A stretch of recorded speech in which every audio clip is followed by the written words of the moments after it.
일어나 내 상을 가지고 걸어가라 라는 제목으로 말씀을 보겠습니다. 오늘 말씀은 중풍병자를 예수님이 고치는 사건입니다. 그런데 사실은 내용을 조금 살피면 단순히 병자를 고치는 사건만이 아닌 것을 우리가 알아챌 수가 있죠. 오늘 본문 내용이 이렇습니다. 예수님께서 가버나움이라는 지역에 어떤 집에 계실 때 일어난 사건인데요. 예수님이 병자를 고쳐주신다는 소문을 듣고 많은 사람들이 모여듭니다. 그 중에 오늘 주인공들인 4명의 친구들이 움직일 수 없는 중풍병자 한 사람을 데리고 예수님께로 나아오는 내용이죠. 그런데 문제가 발생합니다. 예수님이 이 중풍병자를 고쳐주는 사건에 이 사건 오늘 내용에서는 이 사건이 중요한 게 아니라 중풍병자를 고쳐주시고 나서 예수님이 하신 말씀이 이제 문제가 돼요. 그래서 오늘 말씀은 잘 들여다보면 예수님의 능력에 초점을 맞추는 것이 아니라 그것은 하나의 현상이고 이 사건이 다루어지는 본질적인 문제는 예수님이 누구냐, 예수님의 권위가 무엇이냐, 이것입니다. 결론적으로 말씀드리면 예수님께서 중풍병자를 고치는 사건을 통해서 예수님은 단순히 병을 고치는 분이 아니라 병의 원인인 죄를 사하는 권세를 예수님이 가지고 계신다, 이 내용입니다.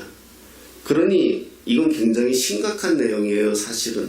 왜냐하면 예수님께서 병자를 고치는 정도의 분이라면 단 그 시대의 선지자, 그 시대의 많은 하나님의 사람들도 동일하게 그렇게 했습니다. 기도를 해서 병을 고쳐주었습니다. 그러니까 그것은 별로 문제가 되지 않는데 예수님이 지금 죄를 사하는 권세를 들먹였거든요. 그러니까 이것은 당시 종교 지도자들에게는 받아들이기 곤란한 내용입니다. 왜냐하면 죄를 사하는 권세는 하나님에게만 있거든요. 사람에게는 없습니다. 그런데 지금 예수님이 죄를 사하는 권세를 들먹였기 때문에 이것이 이제 문제가 되는 거죠. 예수님은 중풍병자를 고치기 전에 중풍병자에게 네 죄 사함을 받았다 이렇게 선언을 합니다. 그리고 예수님께서 중풍병자를 고치는 능력을 통해서 죄 사함의 권세를 증명했다는 거예요. 그러니까 예수님께서 죄 사함의 권위를 주장하는 것은 그 당시 종교 지도자들에게는 하나님의 이름을 망령되이 하는 거죠. 하나님만 죄를 사할 수 있는데 앞에 있는 사람인 예수가 죄를 사한다고 하니까 이것은 대치가 되는 거죠. 이 부분을 좀 해결하는 데 있어서 2장에서 3장까지 쭉 성경을 살펴보면은요 5개의 그 사건이 등장을 해요. 우리는 이 사건을 신학적으로 논쟁 기사다 이렇게 설명을 하는데 오늘 본문에 등장하는 중풍병자를 고치는 사건이 있고요. 예수님께서 당시에 죄인들이라고 여기는 세리하고 또 죄인들하고 식사하는 장면이 있고요. 또 금식에 관한 논쟁이 있고요. 제자들이 안식일에 이삭을 비벼먹는 사건이죠. 이 사건이 있어요. 그리고 또 예수님께서 안식일에 손 마른 자를 고치는 사건이 나와요. 이게 다 당시 종교 지도자들에는 배치되는 일이에요. 왜냐하면 주일에 이 병자를 고치면 일하면 안 되거든요. 율법에. 그런데 예수님이 안식일에 손 마른 자를 고쳤잖아요. 또 중풍병자를 고치면서는 네 죄사함을 받았다라고 선언했잖아요. 당시에 사람 취급받지 못하는 죄인들하고 세리들하고 함께 밥을 먹는다는 것은 아주 있을 수 없는 일이고요. 그래서 이 사건들을 우리가 다 뭐라고 이야기한다? 논쟁 기사다. 그렇게 이야기를 해요. 굉장히 마가는 굉장히 의도를 가지고 이렇게 전개를 한 거예요. 이 사건이 한꺼번에 다 있는 게 아니거든요. 따로 있는 사건을 마가복음의 저자는 마가니까요. 마가는 이 사건을 모아서 지금 갈등을 보여주고 있는 거죠. 예수님이 사람을 고쳐주고 생명을 살리고 이러한 것을 그 시대에 받아들이지 못하는 것을 보여주는 것을 보죠. 오늘 본문에서도 예수님께서 네 제사함을 받았다 선언을 하니까 서기관들이 마음속으로 의논했다, 이렇게 성경에 오늘 본문의 1절부터 보면 기록되거든요. 이것은 하나님의 이름을 참남하게 여기는 걸로 당시 종교 지도자들은 여겼단 말입니다. 자, 이제 두 번째 갈등은 마음에서 말로 이어지죠. 이 서기관들이 마음속에서 지금 예수님을 참남하게 여기고 있는데 이것이 이제 행동으로 나오잖아요. 예수님께서 죄인들과 식탁 교제를 하자 이 사건을 가지고 예수님의 제자들에게 수근수근 거려요. 그리고 그 다음에는 제자들이 금식하지 않는 것과 안식일에 이삭을 비벼 먹은 일을 예수님께 항변하죠. 그리고 서기관들이 공격하는 것은 사실 예수님이 아니라 제자들이 아니라 예수님을 향하고 있다는 것을 우리가 볼 수가 있어요. 예수님의 제자들이 금식의 문제와 안식일 준수법을 지키지 않았단 말입니다. 그러니까 항의하죠. 왜 당신은 제자들을 책망하지 않느냐? 율법을 지키지 않은 것에 대해서 왜 책망하지 않느냐? 이렇게 예수님을 공격하죠. 예수님께서 안식일에 더구나 손 마른 사람을 고치자 서기관들은 이 사건을 엿봤다, 이렇게 마가는 기록하고 있거든요. 이제 예수님의 말씀을 듣는 자세에서 서기관들이 이제 예수님의 말씀 속에서 잘못을 지적하고 그 캐내는 사람으로 바뀌어가요. 그러다가 나중에는 예수님을 고소하고 조사하고, 마가복음 3장 6절에 보니까 급기야 바리새인들이 예수님을 어떻게 죽일까 의논하기 시작하죠. 그 내용이 2장에서 3장 아주 빠르게 설명하고 있는 것을 보고 당시 예수님을 받아들이지 못하는 종교 지도자들이 결국 결론 내린 게 뭐다? 죽이자, 이렇게 결론을 내렸다라는 것을 볼 수가 있어요. 사실은 예수님이 처음부터 이들하고 이렇게 불편한 관계는 아니었어요. 마가복음을 보더라도 처음에 예수님이 회당에 가서 설교를 합니다. 회당에서 설교할 정도로 설교의 자리를 내어주었다는 것은 예수님에 대해서 거부감이 없었다는 것을 알 수가 있지요. 그런데 점점 시간이 지나면서 이제 예수님과 거리가 생기고 예수님을 비판하게 되고 결국 예수님을 죽이려 하는 거기까지 오게 되는 것을 보게 됩니다. 마가는 이 내용을 뭘로 설명하고 싶으냐 하면은 당시 종교 지도자들이 신관, 즉 하나님을 이해하는 데 있어서 잘못 이해하고 있었다. 그러니까 이스라엘에게 율법을 하나님이 주었단 말입니다. 하나님의 말씀이 율법을 주었어요. 율법을 준 이유는 율법을 통해서 하나님을 알으라고 준 건데 이 사람들은 율법이 나중에 하나님이 돼버린 거예요. 그러니까 하나님의 마음이, 지금 우리가 가지고 있는 법이 그래요. 한 국가가 가지고 있는 법도 문제가 발생하는 게 뭐냐 하면 법을 수호하느냐, 법을 지키느냐, 이건 전혀 다른 거예요. 그러니까 지금 우리나라가 굉장히 이번 정권 들어서서 굉장히 불편한 게 뭐냐 하면 법을 수호하느냐, 법을 지키느냐의 문제예요, 사실은. 법을 수호한다는 건 어떻게 되는 거예요? 법을 지키는 문제가 아니라 법 자체를 지키는 거예요. 법을. 거기는 뭐가 빠지죠? 사람이 빠진단 말입니다. 법을 지킨다는 것은 뭐죠? 법이 원래 왜 생겼어요? 사람의 안녕을 위해서 생겼어요. 만약에 법이 없다면 저 같은 사람은 못 살아요. 힘센 사람이 와서 저를 때려도 나를 보호할 수 있는 게 없잖아요. 법이 있으니까 보호받고 있는 거예요. 그래서 우리는 법을 지키는 거예요. 길거리 가다가 차 사고가 나도 내가 항변할 수 있는 건 법이 있기 때문이에요. 법이 없다면 나를 치고 도망가도 우리는 방법이 없어요. 무법천지가 되는 거죠. 그런데 법을 수호하는 거하고 법을 지키는 건 다르다는 거예요. 법을 수호하는 쪽으로 가면 사람이 안 보여요. 법을 지키는 쪽으로 가면 사람이 보이기 때문에 사람이 우선이란 말입니다.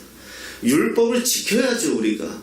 그러나 율법을 지키는 이유는 뭐죠? 하나님과 우리가 화목하게 살아가기 위해서예요. 그런데 율법을 수호하려고 하니까 어떤 일이 벌어져요? 율법을 범한 사람들은 다 죽어야 되는 거예요. 그게 예수님하고 당시 종교 지도자들하고 달랐던 거예요. 종교 지도자들은 율법에 안식일에 일하면 안 된다, 일을 안 했어요. 그런데 예수님은 안식일에 병 걸린 사람을 보고 지나칠 수 없는 거예요. 그게 더 우선인 거예요.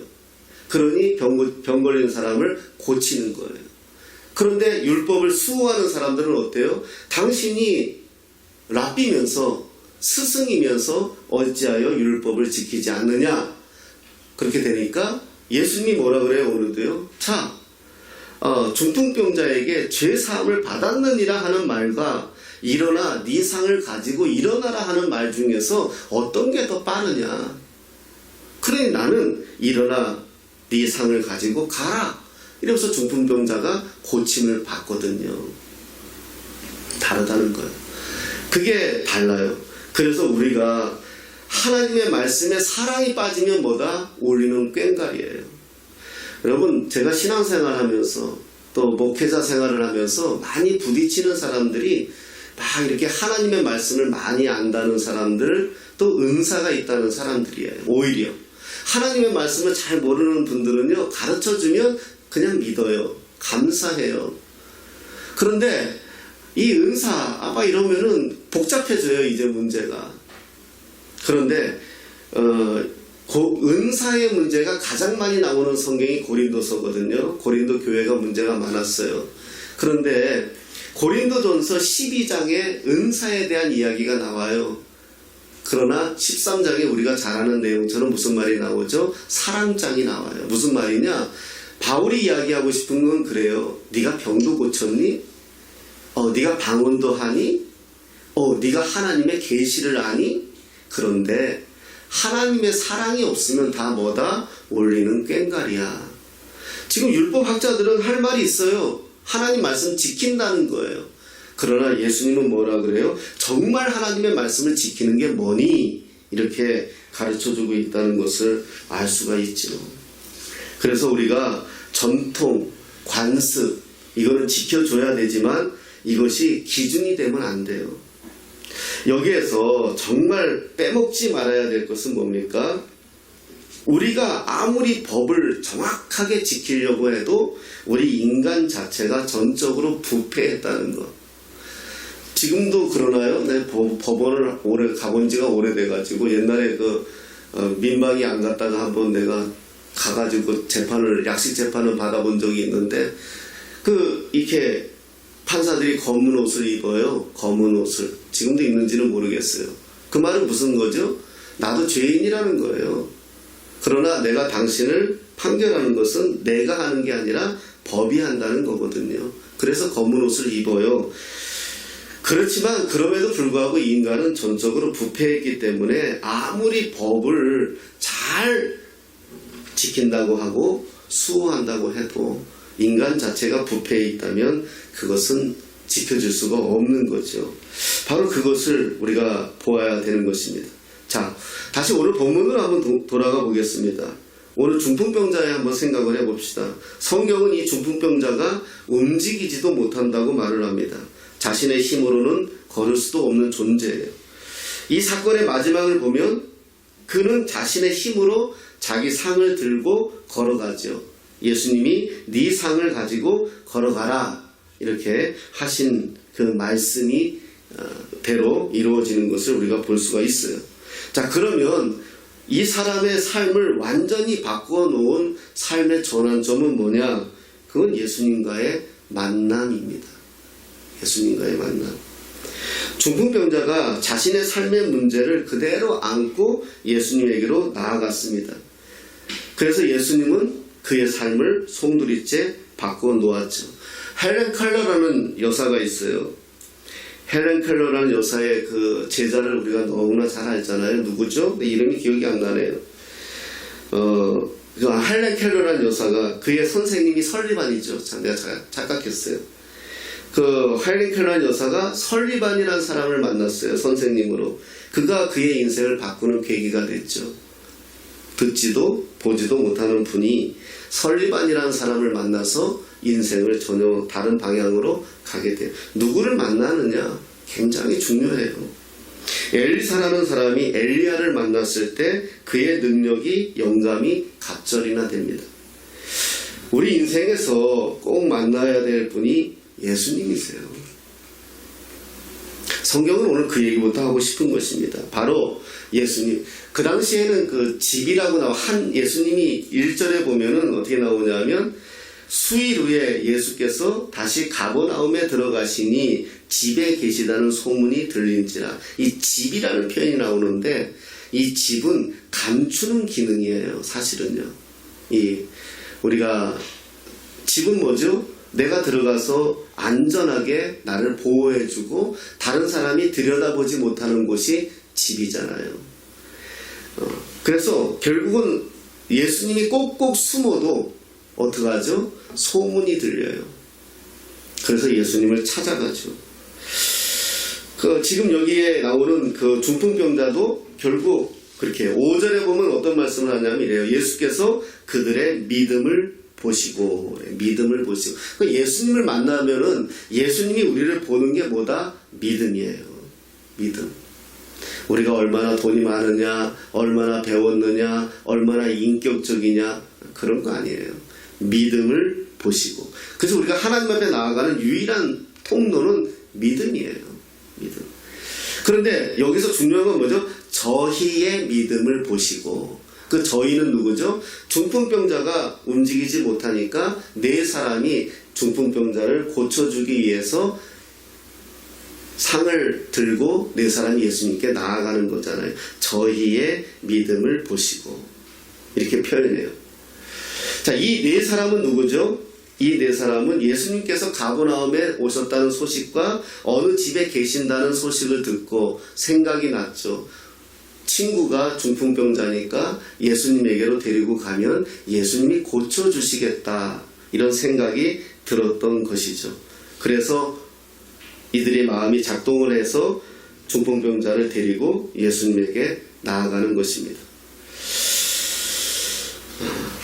그런데 이 네 사람의 믿음은 예수님이 어떤 분이냐라는 이야기를 듣고 시작해요. 그런데 여기에 장애가 있어요. 뭐죠? 4절에 보니까 사람들이 한 중풍병자를 네 사람에게 메워 가지고 예수께로 올세 무리들 때문에 예수께 데려갈 수 없으므로.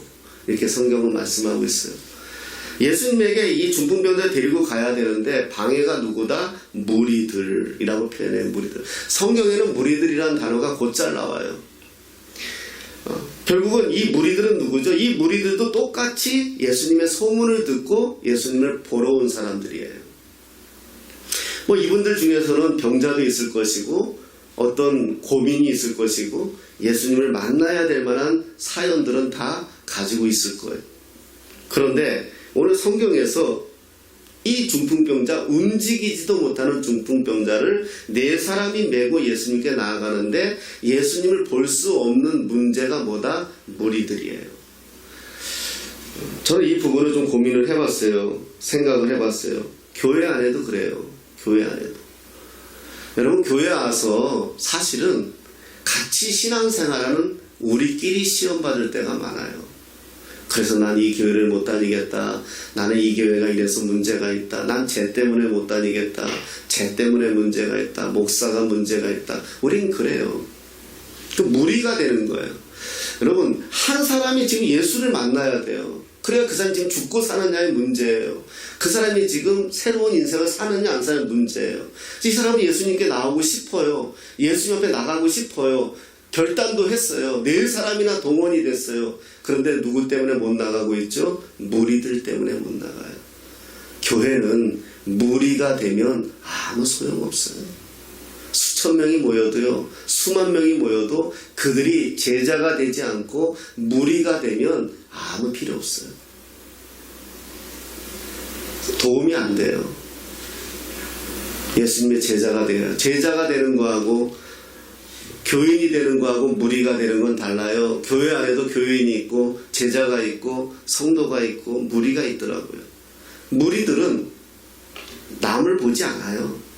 나만 사랑받으면 돼요. 그러나 정말 하나님의 사랑을 깊이 맛본 자, 하나님의 은혜를 깊이 맛본 자는 이제 누가 보여요? 주변 사람들이 보여요. 그래서 자기를 양보해요. 피해줘요. 네가 먼저 하나님 만나야 돼. 달라져요. 움직이지 못하는 중풍병자잖아요. 그걸 네 사람이 지금 메고 왔으면 길 피해줘야죠. 우리나라도 사실은 이렇게 그 앰뷸런스가 이렇게 차 피해주는 거 몇 년 안 돼요. 옛날에 안 피해줬어요. 내가 가는 게 더 바빴어요. 이제 조금 삶이 좋아지고 생각이 달라지고 함께 살아간다는 게 뭔지 배워가니까 어때요? 양보해 주거든요. 먼저 가라고요.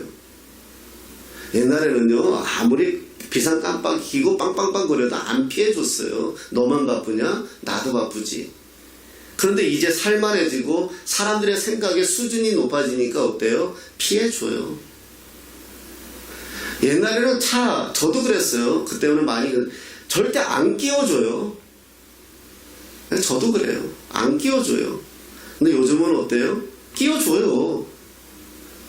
마음이 많이 달라진 거예요. 생각이. 점점 이제 좀 수준이 높아진 거죠. 제가 한 15년 전에 동경 성시화 운동이라고 그 일본에 간 적이 있어요. 그 일본에 우리 학교에서 초청받아가지고 간 적이 있는데 일본 가이드가 자신있게 이렇게 말하더라고요.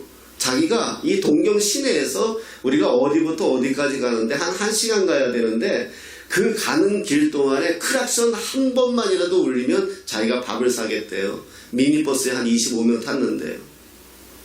크락션 한 번도 안 울려요. 도시에서 왜 크락션을 울려요? 이게 일본 사람들 보는 내가 관점이 달라졌어요. 그때 수준이잖아요. 문화 차이잖아요. 격이잖아요. 격. 우린 못 끼워주죠. 우린 빵 해야죠. 근데 그렇게 하더라고요. 15년 전인가 그랬어요. 교회 안에서도 내가 하나님의 사랑을 풍성히 받은 사람은 다른 사람이 보여요. 그 사람이 울면 같이 울어요. 그 사람이 웃으면 같이 기뻐해요. 그런데 무리가 되면 같이 안 울어요. 전에처럼 나는 기도하는데 방해되게 왜 울어? 나는 지금 힘들어 죽겠는데 쟤는 왜 웃어?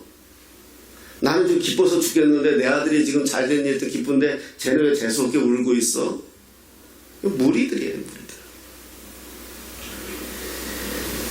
그런데 이들이 그러자 어떡해요? 그 무리들 때문에 예수님께 나아갈 수 없으니까 한 가지 방법을 고안해내죠. 지붕을 뜯겠다는 거예요. 지붕을 뜯고 들어가겠다는 거예요. 대단하죠? 그래서 예수님이 뭐라 그래요? 믿음을 보시고 그 말을 하는 거예요.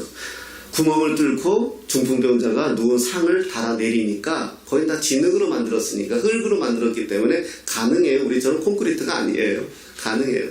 예. 그러니까 이것을 그 예수님의 표현이 그들의 믿음을 보시고 자 생각해 봅시다. 지붕을 뚫는다는 건 아무리 판자촌이든 아무리 그냥 흙덩어리든 뭐죠? 남의 재물에 손해를 입히는 거예요. 그건 내가 나중에 갚아줘야 될 문제예요. 병을 고치고 안 고치고의 문제는 두 번째고 내가 그걸 갚아줘야 돼요. 이들의 마음은 어때요? 내가 금전적 손해를 보더라도 이 사람만큼은 살려내야 되겠다는 게 작동한 거예요.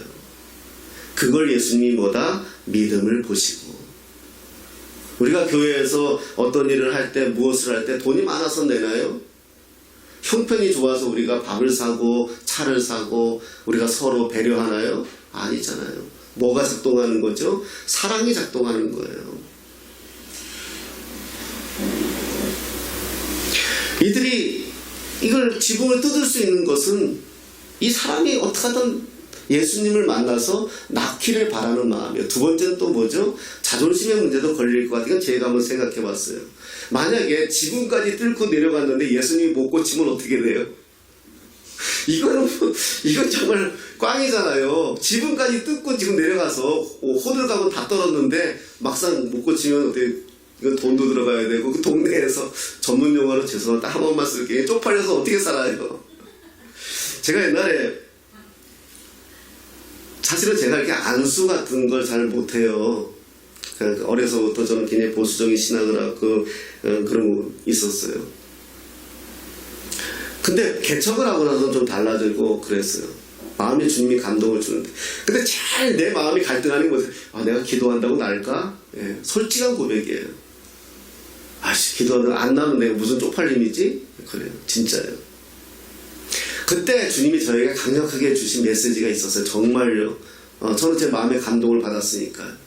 야, 내가 누구 이름으로 기도해요? 예수님 이름으로 기도해요? 내 이름으로 기도하는 거 아니에요. 예수님의 이름으로 기도해요. 그럼 누가 책임져요? 예수님이 책임져요. 창피한 건 예수님이에요. 내가 예수님의 이름으로. 우리 대사가 미국에 가서 미국 대통령 만날 때 무슨 자격으로 만나요? 대한민국의 대통령이 보낸 특사의 자격으로 만나는 거잖아요. 이 사람이 가서 잘못하면 누구 책임이에요? 대통령 책임이에요. 대통령이 불쌍해지는, 대한민국이 불쌍해지는 거예요. 외교관들은. 그 면책특권이잖아요. 외교관이 나가서 도둑질하면 뭐라 그래요? 책임 안 물어요. 면책특권이에요. 그러나 그 책임은 다 누가 고스란히 짊어져요? 대한민국 국민이 짊어지는 거예요. 우리 국격이 떨어지니까요. 주님이 저에게 네 책임이냐 내 책임이지? 저한테 그런 마음이 왔어요. 내가 예수님의 이름으로 기도하죠. 내 이름으로 기도하는 거 아니잖아요. 그러니까 우리는 예수님으로 이름으로 기도하면 되는 거예요. 그게 믿음이더라고요. 그게 그런 경험이 있었어요. 정말 이 네 사람이 이 사람을 고쳐보겠다고 들어갔는데 어떻게, 그런데 그들의 믿음인 거예요. 지붕을 뚫고서라도 내려가면. 요즘 우리가 새벽기도에 창세기를 보고 있는데 아브라함 이야기가 나와요. 아브라함의 믿음이 한 가문을 이루고 한 민족을 이루고 온 세상의 믿음의 아버지라는 소리를 듣는데 그건 딱 하나였어요. 하나님이 가라 하니까 간 것뿐이에요. 이거 하나님의 엄청 믿음을 본 거예요. 이 저 메소포타미아 그 지역에서 저 끝에서 그 하란을 거쳐가지고 가나안 땅까지 오는 것은 우리나라로 따지면 저 해남 땅에서 서울까지 오는 거예요. 뭐 이 정도만 말 더 엄청 몇십 배 멀지만은 그냥 생각을 60년대에 가난했을 때 서울에 아무도 없는데 내 마음에 하나님이 가라 하니까 움직였다는 게 보통 믿음 아니잖아요. 근데 거기부터 정확하게 성경에 뭐라고 말해요? 본토, 친척, 아비 집을 떠나라 그래요. 본토라는 건 뭐예요? 내가 태어난 곳이잖아요. 내가 자란 곳이잖아요. 기반이 있는 곳이에요. 우리가 어때요? 나중에 사업하다 뭐하다 기반이 있는 곳으로 가고 싶어 하잖아요. 친척은 뭐죠? 나의 혈연관계에 있는 사람, 내가 말 한마디 하면 들어줄 수 있는 사람들이잖아요. 아비집은 뭐죠? 부모의 영향을 떠나는 거잖아요. 그걸 다 버리고 떠났다는 거예요. 하나님은 그 믿음 하나를 보고 아브라함을 믿음의 아버지로 세우고 그 가문을 통해서 지금 이슬람교, 유대교, 기독교 다 아브라함을 믿음의 아버지라 그래요. 대단한 사람이 된 거예요. 뭘만 봤다? 믿음을 보시고. 믿음을. 그러니까 지금 종교 지도자들은 뭐냐? 야, 율법을 안 지켜. 그러니까 저 사람은 하나님이 보낸 사람이 아니야. 그러니 우리는 어떻게 해야 돼? 율법을 지켜야 돼. 그 유일한 방법은 뭐야? 죽여야 돼. 그렇게 나오는 거고요. 병 걸린 사람들은 어떻게 하든 구원을 받고자 예수님께로 지붕을 뜯어서라도 믿음으로 예수님께 나아가는 거고요. 교회 안에도 두 부류가 있다는 거예요. 하나님에게 구원받고자, 하나님에게 내 인생을 다시 한번 살아보고자 믿음으로 다른 거 다 안 보고 지붕을 뚫는 한이 있어도 하나님 앞에 나아오는 사람이 있는가 하면 여전히 곁에 서서 그 사람을 판단하는 사람이 있다는 거예요. 세상이 그렇잖아요. 제가 자녀를 키울 때도 그랬던 것 같아요. 저는 늘 판단자였어요. 아이가 잘못하면 저는 불꽃 같은 눈동자로 살펴보고 즉각 짱가처럼 달려가서 두들겨 팼어요. 전 그렇게 키웠어요. 내 안에 하나님의 사랑이 없었어요. 하나님의 사랑이 없으니까 어떡하죠? 다 판결하는 거예요. 그래서 로마서 8장 1절에 딱 그 말씀이 나와요. 제가 이 말씀에 엄청 은혜를 받으면서도 회개를 했어요. 로마서 8장은 우리의 믿음장이기도 하면서 하나님의 사랑을 아주 내가 그리스도의 사랑에서 그 어떤 것도 나를 깰 수 없어 외치는 건데, 로마서 8장 1절에 이런 말씀이 있어요. 그러므로 이제 그리스도 예수 안에 있는 자에게는 결코 정죄함이 없나니. 그래요. 여러분, 저 사람이 믿음의 사람인가 믿음이 없는 사람인가는요, 딱 하나 판단하는 거 보면 알아요. 믿음의 사람은 정죄 안 해요. 그건 목사님이 잘못했어요. 그건 집사님이 잘못했어요. 그건 권사님이 잘못했어요. 이렇게 안 해요. 여기서 정죄할 수 없나니, 이 말은 판단이에요. 저지, 판결. 판결은 하나님만 할 수 있는 거거든요. 우리는 뭐다? 품어줘야 되는 거잖아요. 그래, 우리 목사님이 잘못했지만, 우리 권사님이 실수했지만, 우리 집사님이 좀 과했지만, 왜? 우리는 그 사랑을 받은 사람들이니까요. 더 큰 용서와 더 큰 사랑을 받은 사람이기 때문에 우리는 품을 수가 있는 거죠. 그런 것 같습니다. 사랑하는 여러분, 정말 우리가 이 세상 살아가는 거 딱 하나밖에 없는 것 같아요. 믿음밖에 없는 것 같아요. 교회니까 당연히 믿음을 강조한다 하지만, 제가 우스갯소리 한 번 더 할게요. 그런데 종종 했던 다 아시겠지만, 여러분 생각해 보십시오. 미장원에, 요즘 미장원 맞죠? 예, 그 미용사 그러면 안 된다더라고요. 뭐 헤어 드레 뭐요? 예, 자우지간. 그분이 칼 들고 있잖아요. 옛날에 우리 남자들은 면도도 해줬잖아요. 이발소 가면. 칼 들고 있잖아요. 그거 어떻게 내 목을 맡겨요? 만약에 저 칼 든 분이 한 번씩 약간 또라이기가 충만해가지고 한 번씩 그냥 목을 긁는다고 생각하면 맡길 수 있겠어요? 그냥 무슨 마음이죠? 저 사람은 나를 아무 이상 없이 면도를 잘 해줄 거야. 내 머리카락을 잘 잘라줄 거야. 이런 믿음이 있으니까 맡기잖아요. 세상 돌아가는 작동의 원리도 믿음이에요. 내 남편이 오늘 출근한단 말입니다. 오늘 안전하게 저녁까지 돌아올 걸로 믿으니까 우리가 마음 편안히 살지. 오늘 아침에 우리 아이가 학교 보내는데 이 아이에게 문제가 있을 것처럼 여겨진다면 그 엄마는 하루 종일 지옥일 거예요. 믿음이 작동하잖아요. 내가 택시를 타요. 택시기사가 한 번씩 또라이기가 충만해가지고 한강다리를 뛰어든다 그러면 그 택시를 어떻게 타겠어요? 우리 집까지 나를 안전하게 데려다 줄 거라는 것을 믿기 때문에 타는 거잖아요. 이 세상 원리는 믿음이에요. 믿음이 상실되면 우린 다 불안해져요. 내 남편을 믿지 못하니까, 허튼 짓 할 거라고 믿지 못하니까 불안해지는 거고요.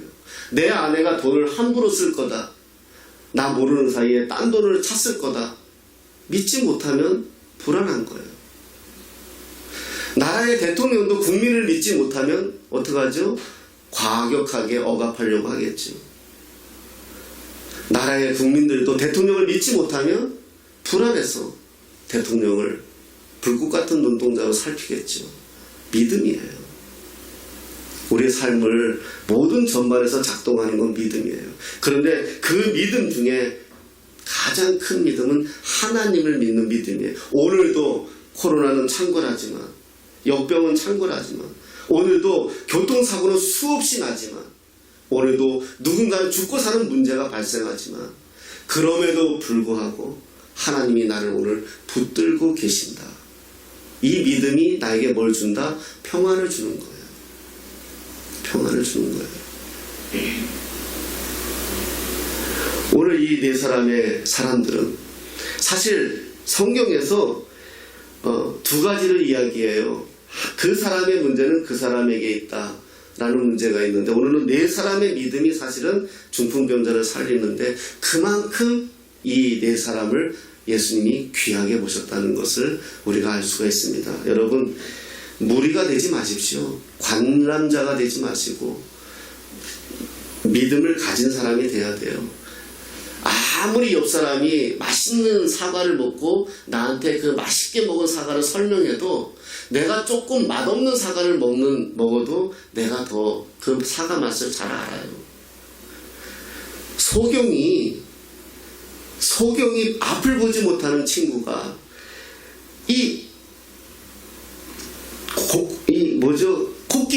코끼리에 대해서 수없이 연구하고 책을 읽고 연구해서 코끼리에 대해서 박사학위를 받았다 해도 어린아이가 코끼리 한번 보는 게 더 정확해요.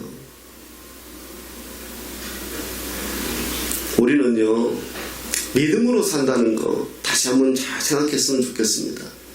자녀도, 우리가 관계도, 부부도, 이 나라도 다 그 중에서 뭐다? 하나님과의 믿음.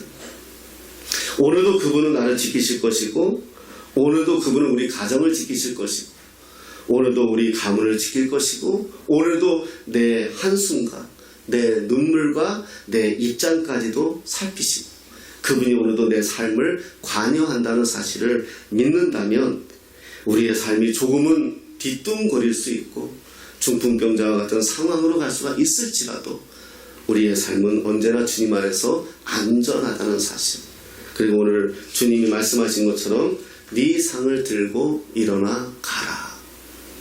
이거 굉장히 의미가 있어요. 이 말씀이요. 그냥 너 고쳤다, 고침 받았다 이러시면 될 텐데 일어나 내 상을 가지고 걸어가라 이렇게 말씀하잖아요. 참 의미가 있어요. 사람은요, 화장실 들어갈 때와 나갈 때가 좀 다르더라고요. 그래서 내가 고침받아 일어나서 내 문제였던 것들을 내가 해결할 수 있다는 것, 그게 가장 큰 축복이 아닐까 싶습니다. 사랑하는 여러분, 믿음으로 살아가십시다. 세상이 우리를 믿지 못하게 만들지라도 우리는 하나님을 믿는 믿음으로 저와 여러분들의 삶에서 승리하시기를 예수님의 이름으로 축복합니다.